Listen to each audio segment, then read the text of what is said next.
మాటలతో మన దేశమాతనే కొలిచెదమా.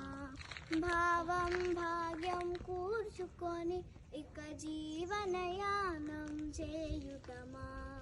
తేనెల తేటల మాటలతో మన దేశమాతనే కొలిచెదమా.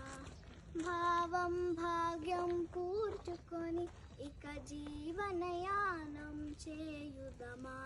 సాగర మేఘల చుట్టుకొని సురగంగ చీరగా మలచుకొని. సాగర మేఘల చుట్టుకొని సురగంగ చీరగా మలచుకొని. గీతాగానం పాడుకుని గీతాగానం పాడుకుని మన దేవకి వాలి హారతులు. తేనెల తేటల మాటలతో మన దేశమాతనే కొలిచెదమా. భావం భాగ్యం కూర్చుకొని ఇక జీవనయానం చేయుదమా. Thank you.